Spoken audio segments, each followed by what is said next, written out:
सम्माननीय और आदरणीय इस विद्यालय के प्रबंधक जी से अनुरोध करूंगा कि वह स्टेज पर आदरणीय प्रबंधक जी।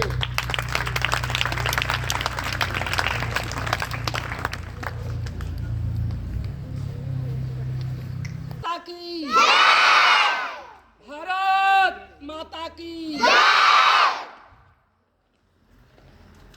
कर चले हम फिदा जानो तन साथियों, अब तुम्हारे हवाले वतन साथियों। आपने ये सुना है? सुना है। आदरणीय मंचासीन सभी आगंतुकगण, परमपिता परमेश्वर श्री कृष्ण अवनी भाई सभी को नमन करते हुए देश के अमर शहीदों को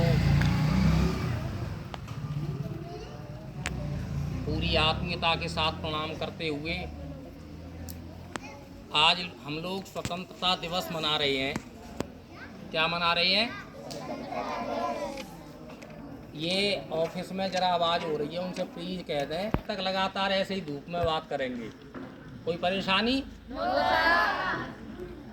मुझे अभी बहुत सारी बातें लगातार हो रही थी कि जल्दी करो, गर्मी है। आपने कभी उनके बारे में सोचा है जो वीर जवान रेगिस्तान में, यहाँ 45 के टेम्परेचर में, जब हम लोग कूलर में और एसी में हम जब आराम नहीं कर पाते हैं, वो जवान वहाँ पर सीमा पर पहरा कर रहे होते हैं, हमारी रक्षा कर रहे होते हैं।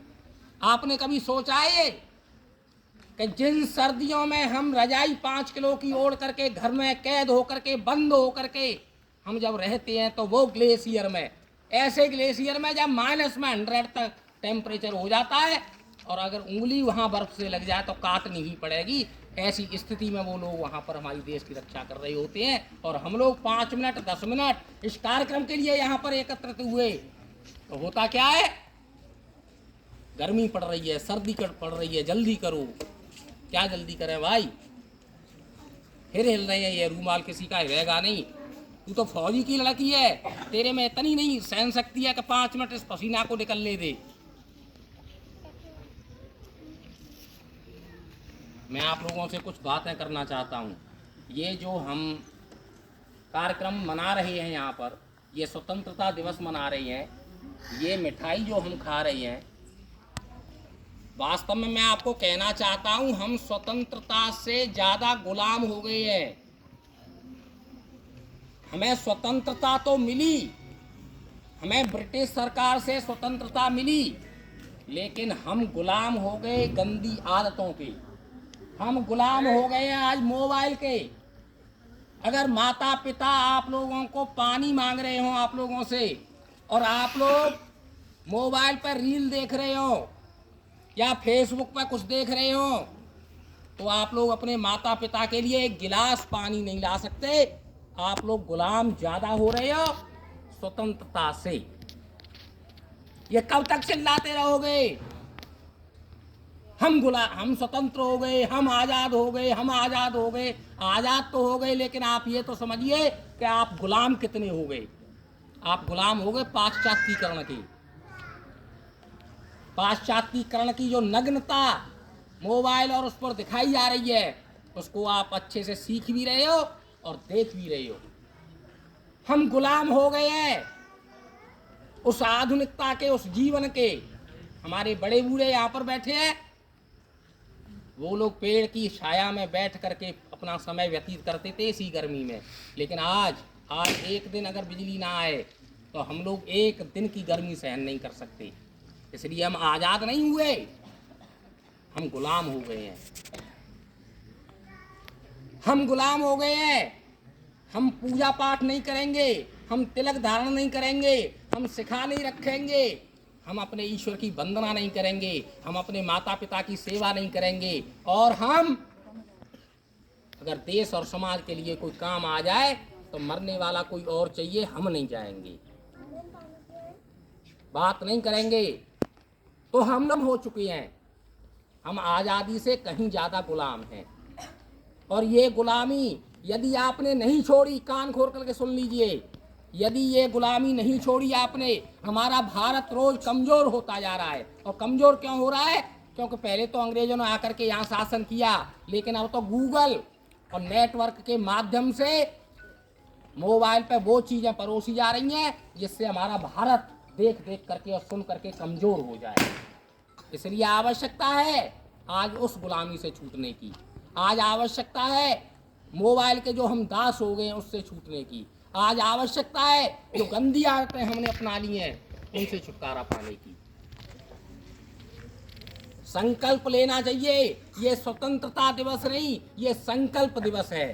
इस दिन संकल्प लेना चाहिए कि वे बालक, वे वीर जवान, वे युवा इस देश को आजाद करने के लिए अपने प्राणों को न्यौछावर कर गए। और आज हम केवल एक दिन उनका अमर शहीद कह देते हैं। और वो भी अमर शहीद इसलिए कहा जाता है कि बूंदी मिलेगी स्कूल में।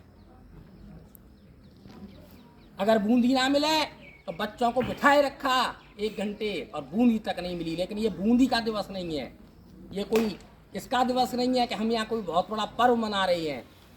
ये दिवस है इस बात का कि हमको ये ध्यान देना चाहिए कि हम, जैसे सर ने बताया, हजारों वर्ष की गुलामी के बाद स्वतंत्र हुए, तो ये दिवस इस बात का होना चाहिए कि पुनः हम गुलाम ना हो जाए। और हम गुलाम कब नहीं होंगे? हम गुलाम जब नहीं होंगे जब हम संगठित होंगे। यहाँ भारत में वैमनस्यता फैल गई है, जातिवाद फैल गया है। यहाँ पर मैं ब्राह्मण, वो जाट, वो ठाकुर, ये दलित, इस परिस्थिति ने इस देश का नाश कर दिया है। जाति है कि भारत से जाति नहीं, लाख कोशिशों के बाद भी भेदभाव ये मिटाती नहीं। जाति है कि भारत से जाति नहीं। तो ये जातिवाद, ये परिवारवाद, ये वंशवाद, ये गोरा काला, ये गोत्रवाद, इतनी चीजें इस देश में है, ये हमें असंगठित करती हैं। पहले हमें संगठित होना पड़ेगा। अगर हमें दोबारा से गुलाम नहीं होना है तो पहले हमें संगठित होना पड़ेगा, नंबर 1। नंबर 2, अपने स्वास्थ्य को अच्छा करना होगा। जो स्वस्थ होता है वही ताकतवर होता है। जो स्वस्थ होता है उसी का मस्तिष्क तेज होता है। इसलिए स्वस्थ रहने के लिए दिनचर्या को सही अपनाना होगा। हम गुलाम हो गए हैं बर्गर के, हम गुलाम हो गए हैं पेटीज के, हम गुलाम हो गए हैं कोल्ड ड्रिंक्स के। इन गुलामियों से हमें छुटकारा पाना पड़ेगा। ये गुलामी है। हमें अच्छी दिनचर्या, सादा भोजन, सही विचार इसमें आना होगा ताकि हम शरीर से भी और मन से भी ताकतवर बने। अगर हम शरीर से ताकतवर हैं, बुद्धि से ताकतवर हैं और संगठित हैं तो हमें कोई गुलाम नहीं बना सकता। इसलिए ये दिवस संकल्प दिवस के रूप में मनाना चाहिए। इस दिन आप लोगों को ये संकल्प लेना चाहिए कि इस देश के लिए, अपनी समाज के लिए, अपने माता पिता के लिए, अपने विद्यालय के लिए, अपने लोगों के लिए हम कुछ न कुछ अच्छा करेंगे। आज देश पर संकट है बहुत तरह की। मैं ज़्यादा बात फिर भी नहीं कर पा रहा क्योंकि फिर वही बात हुई, गर्मी पड़ रही है। इतना संकट है इस देश पर, जहाँ वर्षा बहुत अच्छी होती थी जुलाई अगस्त में, आज धूल उड़ रही है। और ये संकट कोई दैवीय आपदा नहीं है, ये संकट हमने पैदा किया है क्योंकि हमने पहाड़ों को काट डाला, हमने पेड़ों को काट डाला। वृक्ष नहीं है तो जीवन नहीं है। इसलिए प्रत्येक बच्चे को आज संकल्प लेना चाहिए कि मैं एक पेड़ अपने खेत पर, घर पर कहीं जरूर लगाऊंगा। अगर ये गर्मी भीषण पड़ रही है, अगर वातावरण चेंज हो रहा है तो ये पेड़ है। पेड़ की मर्यादा क्या है, पेड़ के काम क्या है पता है आपको? पेड़ आपको लकड़ी देता है, फल देता है, ईंधन देता है, बदले में कुछ नहीं लेता है। और ऑक्सीजन देता है, और वो ऑक्सीजन देता है। जहाँ भर्ती हो जाओ आप हॉस्पिटल में तो 24 घंटे कम से कम 20,000 रुपये ले लेती है। अब बताओ पूरे जीवन आपने कितनी ऑक्सीजन ली, लेकिन पेड़ ने आपसे कुछ नहीं लिया। पेड़ जब बहुतायत में होंगे तो पेड़ केवल ये काम नहीं करते हैं, पेड़ आपको ऑक्सीजन देते हैं और कार्बन डाइऑक्साइड को लेते हैं। पेड़ आपको फल ईंधन तो देते ही हैं, इसके बाद जो शोरगुल होता है, ये रोड के किनारे जो पेड़ लगाए जाते हैं इनको मफलर बेल्ट कहती हैं। और उसका मतलब ये होता है कि ध्वनि प्रदूषण को भी सोख लेती है, वो खींच लेती हैं। छाया, फल, ईंधन सब कुछ देते हैं। तो एक पेड़ लगाओ, और जब पेड़ ज़्यादा होते हैं तो जहाँ मानसून बन के आता है, और जहाँ पेड़ ज़्यादा होंगे वहाँ ठंडक होगी, और जहाँ जैसा ही ठंडक होगी तो वहाँ पर वो फूट जाता है मानसून। तो इसलिए वृक्ष लगाओ, अपने को वृक्ष जैसा बनाओ, अपने में विनम्रता लाओ। सच्चा मायना तभी हमारा सिद्ध होगा आज़ादी का, जब हम इन संकल्पों की पूर्ति कर लेंगे। इसलिए अच्छा बनने का प्रयास करिए, और हम दोबारा गुलाम ना हो जाएं, हम दोबारा आज़ादी से गुलामी की तरफ न बढ़े। ऐसे काम कोई नहीं करने हैं। मैं यही बात आपको बताना चाहता था, बस सिर्फ यही बात। बाकी बातें प्रार्थना में होती रहती हैं। बहुत बहुत धन्यवाद। Thank you very much.